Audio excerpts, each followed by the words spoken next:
Bonjour, je suis Cécile d'Investir et Réussir sa vie. Bienvenue sur une nouvelle vidéo et aujourd'hui on va aborder un sujet qui touche beaucoup d'entrepreneurs, à savoir comment mener à la fois une vie trépidante d'entrepreneur et générer de forts revenus, de forts volumes de vente tout en étant libre, vraiment libre. Et pour en parler, j'ai le grand plaisir d'accueillir Sébastien, marketeur français. Bonjour Sébastien. Bonjour Cécile, ça me fait plaisir de te donner cette interview.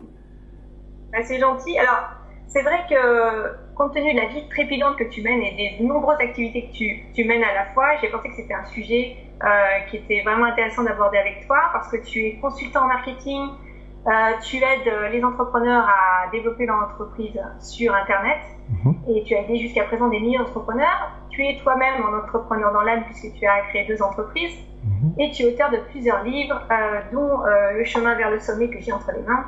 Voilà. Et bientôt, on va révéler ça juste après. Oh, pardon, bientôt, ok, d'accord, voilà, je cache le système. Bon, okay. Un titre en exclusivité, voilà. Vous avez vu, la brièvement la couverture, on va en parler juste après. Ok. Et donc voilà, donc j'ai envie de te poser une première question, c'est qu'est-ce que c'est pour toi un entrepreneur libre ? Alors, la définition de la liberté de beaucoup de gens est légèrement erronée et c'est ce qui fait que cette liberté reste inatteignable. Le facteur numéro 1 qui fait que les entrepreneurs décident de créer leur entreprise, c'est pour avoir plus de liberté. C'est comme ça qu'on répond dans les sondages depuis des dizaines d'années. Ça a toujours été cette réponse. Et pourtant, la majorité des gens se construisent leur entreprise d'une façon qui, en fait, à l'origine était en se disant je vais devenir mon propre patron. Mais la plupart des gens ne se rendent pas compte que quand ils disent ça, mais en fait, ils deviennent surtout leurs propres employés.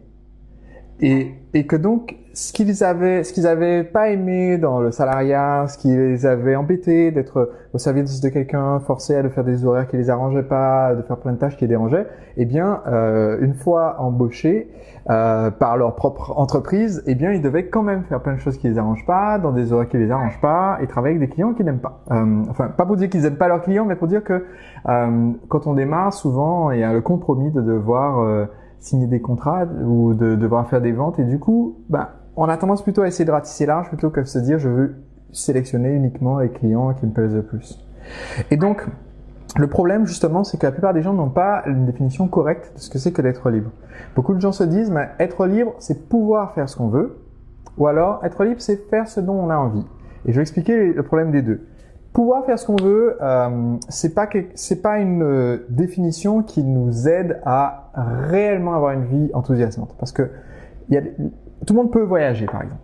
À partir du moment, la plupart des gens qui vont regarder notre vidéo aujourd'hui ont une télé ou une voiture ou les deux. Donc, ça veut dire qu'il y a eu un choix qui a été fait à un moment donné d'investir 600 € dans un écran plasma ou d'investir quelques milliers d'euros dans une voiture. Or, si j'avais choisi de voyager, eh bien, j'aurais pu investir les mêmes milliers d'euros dans un billet d'avion et voyager. Donc, on peut faire ce qu'on veut, tout le monde peut faire ce qu'il veut, mais la liberté, c'est pas pouvoir, c'est faire. Maintenant, je dis que la deuxième définition qui était faire ce dont on a envie, c'est pas non plus la liberté. Et très rapidement, en fait, pour moi, il y a une grosse différence entre ce dont on a envie et ce qu'on veut. C'est pas la même chose. Ce dont on a envie, il s'agit là d'une sensation de désir sur le moment. Et ce dont on a envie, ce sont en général pas des choses qui vont nous rendre heureux. Ce sont des choses qui vont nous donner l'impression, avant qu'on les ait faites ou consommées, nous donner l'impression qu'on aura une gratification immédiate. Donc c'est du fast-food, de la télévision fast-food, des activités fast-food, des relations fast-food. Ce sont des choses qui ne sont pas en fait exaltantes pour notre vie à long terme. Donc pour moi, être libre, c'est pas pouvoir, c'est faire, et c'est pas faire ce qu'on a envie, c'est faire ce qu'on veut. Donc, si je veux travailler un petit nombre d'heures, si je veux voyager, si je veux travailler avec tel type de client, ça nécessite du coup une certaine discipline, certaines habitudes, certains rituels. Mais c'est ça la vraie liberté. Alors ce que j'entends aussi dans ce que tu dis, c'est que ça ne veut pas dire arrêter de travailler. Ça ne veut pas dire arrêter de travailler. Mais ça veut dire travailler différemment, plus intelligemment et le faire de manière plus ciblée, peut-être. Enfin, on va en parler plus. Tu vas nous donner quelques clés plus en détail. Ouais. Mais voilà. Mais en tout cas, on veut sortir du j'échange mon temps contre l'argent. C'est ça. Il faut réussir à franchir ce cap pour avoir la liberté financière, ce qui va nous aider à avoir la liberté de temps. Et ensuite, pouvoir contribuer en fait aux causes qui nous plaisent, passer du temps avec sa famille, avec ses proches. Ça, c'est une bonne définition de l'entrepreneuriat. Alors, ce que j'aime bien, là, tu viens de parler de contribution.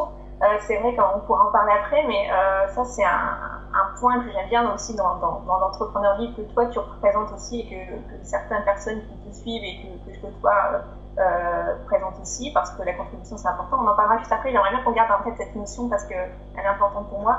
Et je pense qu'elle peut être aussi importante de donner vraiment une motivation aux gens pour devenir vraiment libres dans leur entreprise.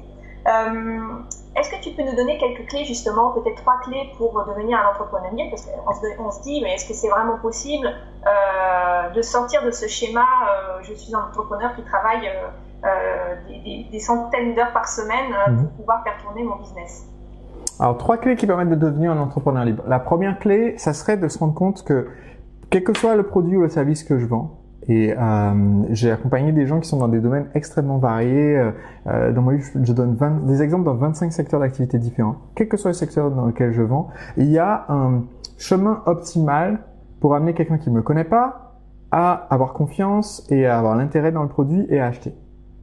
Et si je prends le temps de réfléchir à cette expérience de mon client, donc c'est juste un petit exercice à faire avec une feuille de papier, de se dire, mais si je devais absolument apporter de la satisfaction à un client qui arrive et que la survie de mon entreprise en dépendait, comment est-ce que je ferais? Eh bien, si je prends le temps de réfléchir à ça et poser cette réflexion, eh bien, cette séquence de messages que je dois dire au client, que ça soit dans une boutique, par email ou sur un autre média, cette séquence de messages que je vais dire au client, eh bien, je peux maintenant l'automatiser. Je peux soit l'automatiser par Internet, avec des outils comme les autorépondeurs qui aujourd'hui permettent d'envoyer toute la séquence d'emails ou de SMS ou même de messages sur répondeur ou de courriers postaux, soit je peux l'automatiser en la déléguant à quelqu'un. Et je peux demander à quelqu'un de tout simplement être mon commercial par exemple et payer cette personne à la commission et du coup je peux me décharger d'un grand volume de tâches répétitives liées à la vente. Ça serait la première clé. Et donc cette méthode, j'appelle ça le toboggan, c'est-à-dire on crée un système qui fait que les gens tout naturellement vont de être client froid qui me connaissait pas à client fan. Une deuxième clé, maintenant, pour se libérer, c'est mental cette fois-ci. C'est de se libérer de cette conception que, si je veux multiplier mon chiffre d'affaires par 2, je dois travailler 2 fois plus. Ou si je veux multiplier par 10, je dois travailler 10 fois plus. Malheureusement, la plupart des gens n'ont que 24 heures dans une journée. On peut pas en acheter plus. Et aujourd'hui, pour la plupart des gens qui vont à cette interview, qui soient entrepreneurs ou porteurs de projets, futurs entrepreneurs, ils travaillent déjà trop. Il n'y a pas la place pour travailler 10 fois plus. Donc, il faut soit se résigner et se dire, j'arriverai jamais à rien dans la vie et c'est le désespoir, soit se dire, il faut que je travaille 10 fois plus intelligemment et il faut que je fasse en sorte que mon temps ait plus d'effet de levier. Et ça nécessite une vraie réflexion de se dire, mais ok, maintenant, à partir de maintenant, je me dissocie du résultat financier que va faire mon entreprise. Donc ça, c'est la deuxième clé. Et la troisième clé, c'est de ne pas réinventer la roue, c'est de se former. Parce qu'il y a des gens qui l'ont déjà fait dans plein de secteurs d'activité. C'est pour ça que j'ai réalisé plein d'études de cas sur mon site La Machine à Vendre avec des études de cas de gens qui sont dans la pharmacie, le conseil, le coaching, des studios de yoga, l'alimentation, plein de secteurs différents, aussi bien e-commerce, vente de produits physiques, services, produits numériques. Et le fait en fait de se former et d'observer ce qui se fait, qui marche déjà, c'est un énorme gain de temps. C'est un gigantesque gain de temps. On automatise, on casse nos croyances limitantes quelque part en se disant c'est possible pour moi de changer de méthode et de devenir vraiment libre et de changer de réflexion par rapport à ça. Et puis donc on va effectivement se former, donc apprendre, avoir les outils en main, les clés pour pouvoir changer de mindset et puis avancer et créer effectivement son entreprise dans ce sens-là. Ouais. Est-ce qu'il y a des points de blocage, des choses qui pourraient vraiment bloquer les gens pour ne pas suivre ces 3 clés justement? Le point de blocage, c'est que c'est contre-intuitif déjà. C'est-à-dire quand vous allez dire à vos proches, j'ai décidé d'utiliser, pour certains déjà rien que dans certaines activités, dire j'ai décidé d'utiliser Internet, c'est déjà les gens dans certains secteurs vont vous regarder bizarrement en disant mais les gens n'achètent pas sur Internet, tu sais, tel produit, parce que c'est facile de dire que quelque chose est impossible, mais quand on vous dit c'est impossible, ça veut juste dire que la personne qui vous a fait ce commentaire, elle-même ne sait pas faire. C'est tout. Ça veut pas dire que c'est impossible. Tout ce que l'être humain a accompli au cours des millénaires était impossible avant que quelqu'un qui ne savait pas que c'était impossible le fasse pour la première fois. Quand j'ai démarré mon activité, ma première entreprise, pour ceux qui ne savent pas, j'étais un des premiers coachs amoureux en France, donc je donnais des conseils aux hommes célibataires. Quand j'ai démarré ça n'existait pas. C'était pas un métier. Donc dire je vais être coach amoureux, coach en séduction, tous mes amis m'ont dit écoute, non, tu devrais quand même garder ton job d'ingénieur en informatique parce que ton truc là ça n'existe pas. C'est pas possible. On peut pas réussir en faisant ça. Donc le premier blocage c'est ça, c'est que les gens tant que c'est pas réalisé vont dire que c'est impossible. Et par contre une fois que ça avait marché, c'est-à-dire mon entreprise a fait 80 000 euros, puis 190 000 euros, puis 340 000 euros de chiffre d'affaires. Une fois qu'on était à plusieurs centaines de milliers d'euros de chiffre d'affaires, les gens ils me disaient oui mais c'est évident, il y a un vrai besoin, il y a plein de célibataires de nos jours, c'est évident que ça allait marcher. Je dis mais c'est bizarre parce que il y a 5 ans quand je vous ai posé la question, quand je vous ai dit que j'ai démarré mon truc, personne n'était convaincu, tout le monde disait c'est bidon, ça n'a jamais été fait. Donc voilà, je pense que c'est le premier blocage. Donc il faut garder le feu sacré quoi. Ouais. Son guide intérieur.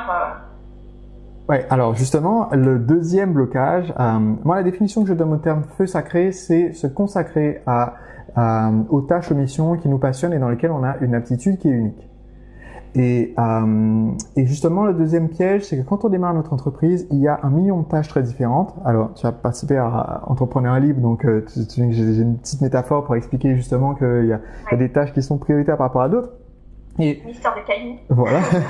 Et donc, quand les gens démarrent leur activité, il y a tellement de tâches qui se présentent que ça devient facile de procrastiner tout ce qui nous sort un peu de notre zone de confort et qui pourtant pourrait avoir les résultats et de privilégier des choses qui n'ont pas de résultats tangibles mais qui sont plus faciles.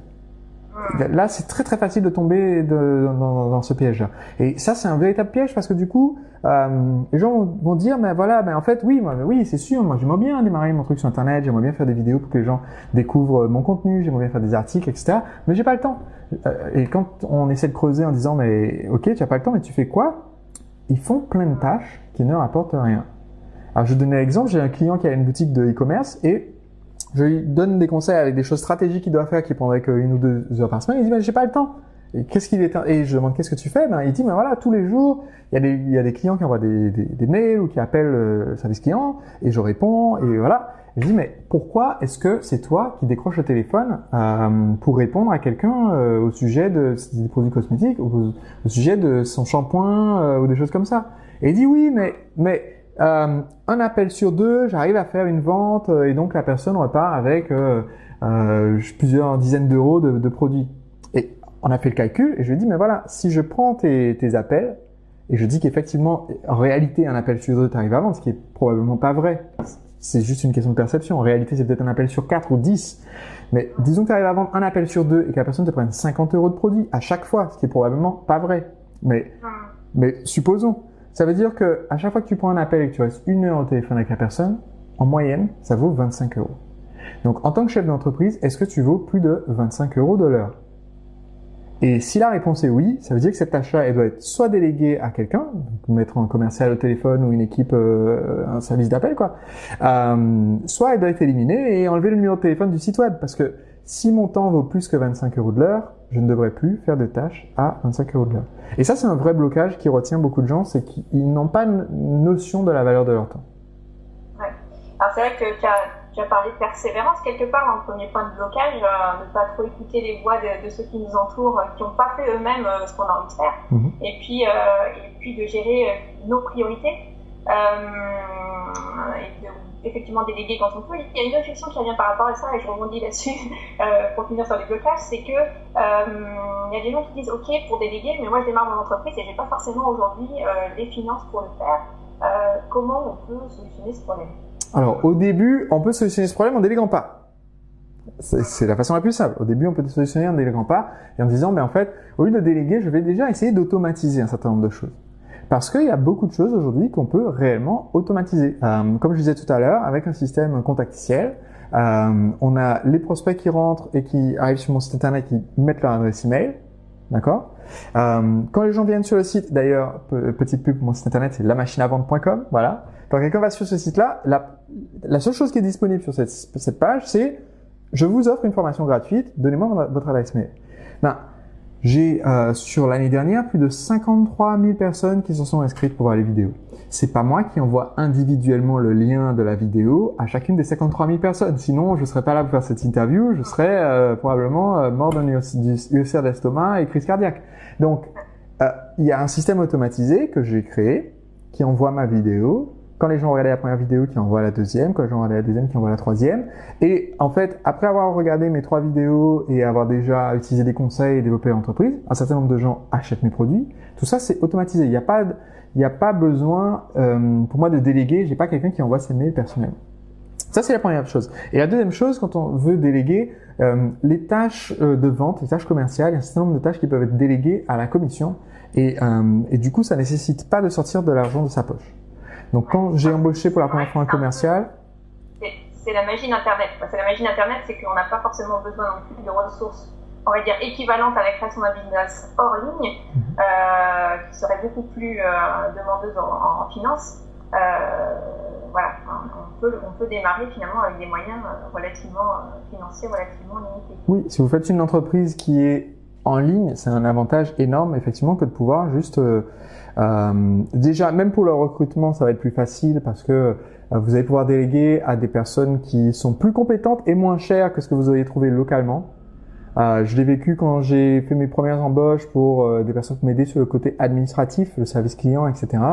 Les premières embauches, en passant par Pôle emploi, et les gens mentaient sur leur CV, disaient oui, je maîtrise tous les outils informatiques, je maîtrise Word, je maîtrise Excel, je maîtrise tout. Ils savaient même pas écrire Excel. Et ça marchait pas. Et en fait, je me suis rendu compte en embauchant directement via Internet, déjà ça flippe puisque c'est des gens qui savent utiliser Internet.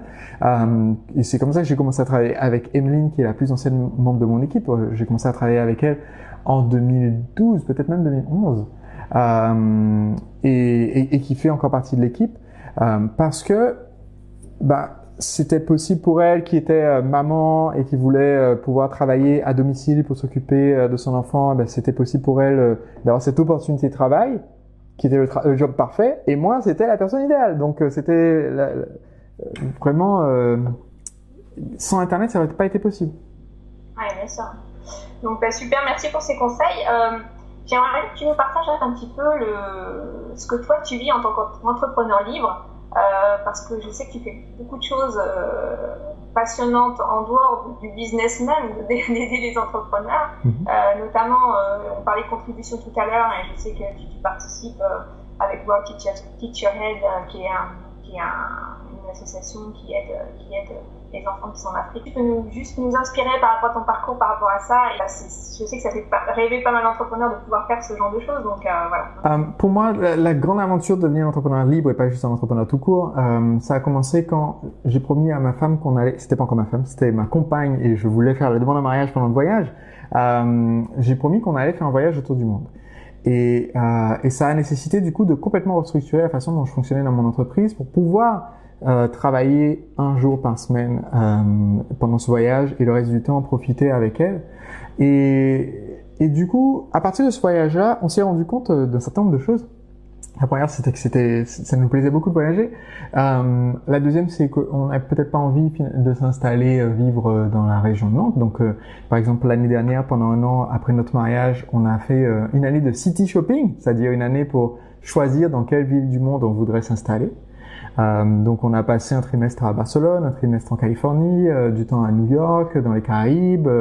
On a visité d'autres pays où on savait qu'on n'allait pas s'installer, mais où il y avait l'occasion d'aller visiter Estonie, Hongrie, Suisse, etc. Et aussi, j'ai eu l'occasion cette année d'aller au Kenya pour inaugurer une école que j'ai aidé à financer grâce à mon entreprise. Et pour moi, c'est une des choses qui sont importantes, c'est que non seulement être entrepreneur libre, pour moi, c'est non seulement avoir la liberté financière de pouvoir se faire plaisir, se payer ce qu'on veut, financer ses passions, d'accord. Pour moi, ça va être les voyages, les cours de guitare, ce genre de choses. Mais aussi avoir la liberté de temps de pouvoir se consacrer aux autres. et aussi avoir la liberté de contribuer. Et la liberté de contribuer, pour moi, c'est en aidant des associations caritatives. Je suis partenaire d'une association qui s'appelle Toi à moi, qui reloge des sans-abri et qui est créée par un entrepreneur du nom de Denis Castin, dont je parle dans mon livre. Et je suis aussi partenaire d'une association qui s'appelle World Teacher Aid et qui construit des écoles en Afrique. Donc, nous sommes allés avec ma femme c'était la première fois que j'allais au Kenya pour inaugurer en fait cette année l'école que j'ai aidé à financer grâce à une campagne que j'ai faite au sein de mon entreprise.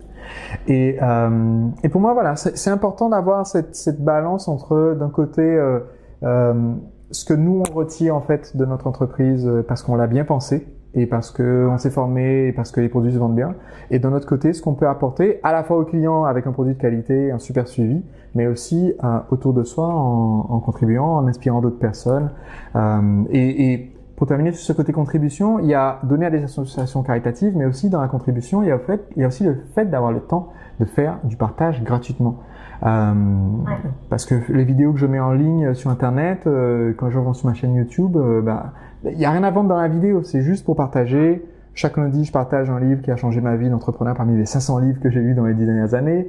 Chaque jeudi, je partage un rituel de l'entrepreneuriat, c'est-à-dire une habitude qui nous rend plus productifs et plus heureux. Ces vidéos-là, j'ai fait juste par plus envie de partage. Il n'y a pas de bouton d'achat dans les vidéos, mais c'est aussi parce que mon entreprise me donne le temps de pouvoir faire ça. Écrire des livres, c'est du temps. Faire des vidéos, c'est du temps. Voilà, c'est la beauté de la chose, d'automatiser, d'avoir cette liberté-là de pouvoir faire ce qu'on veut, quand on veut, où on veut, parce qu'il faut faire l'exclusive shopping, donc extraordinaire. Merci pour toutes ces clés, Sébastien. Je crois que tu as un livre sous le coude à nous montrer. J'ai un livre sous le coude. Alors pour ceux qui voient cette interview, quel que soit le moment où on réalise cette interview, on réalise l'interview avant que le livre soit sorti. Donc c'est le premier exemplaire avec la couverture temporaire. Peut-être que quand le livre sortira, la couverture sera légèrement différente. Mais effectivement, ce livre, Le secret des entrepreneurs libres, sort en même temps que la publication de l'interview. Et pour fêter son lancement, en fait, ce que je fais, c'est que je l'offre gratuitement. Je pense que Cécile mettra le lien avec l'interview pour le livre. Je vais vous l'offrir gratuitement. Et donc tu as lu mon livre Le chemin vers le sommet, que je t'avais dédicacé quand on s'est vu. Voilà. Et donc Le chemin vers le sommet, c'est un livre que j'ai sorti il y a 2 ans et où j'explique en fait comment est-ce qu'on fait pour devenir numéro 1 aux yeux de ses clients et certaines clés en fait qui permettent de se développer à grande vitesse. Et au fil des 2 ans, j'ai eu en fait tellement de rencontres avec des entrepreneurs qui ont vécu ce message que je me suis dit que ça serait intéressant de faire un livre qui reprenne ce message mais qui donne en fait les exemples concrets, les ressources, les outils pour pouvoir y arriver, qui traite la chose de façon différente pour pouvoir expliquer comment, pas juste l'idée qu'il fallait devenir libre, mais comment faire. Et donc c'est ce que je fais dans ce nouvel ouvrage. Donc voilà, c'est mon écoute, on va regarder, on va pouvoir mettre le lien effectivement pour que les gens puissent y accéder gratuitement, tu viens de le dire, donc c'est pas. Et puis vous retrouvez Sébastien sur son site, Le Marketeur Français, toutes ses vidéos gratuites, vous les trouvez aussi sur YouTube, donc d'ailleurs il y a le petit voyage aussi qui est assez sympathique avec ton épouse, vous aviez effectivement tourné une vidéo très inspirante aussi. Donc allez voir tout ça, découvrez Sébastien, merci beaucoup, et puis on vous dit à très très vite sur un essai sur sa vie. Merci Cécile, au revoir.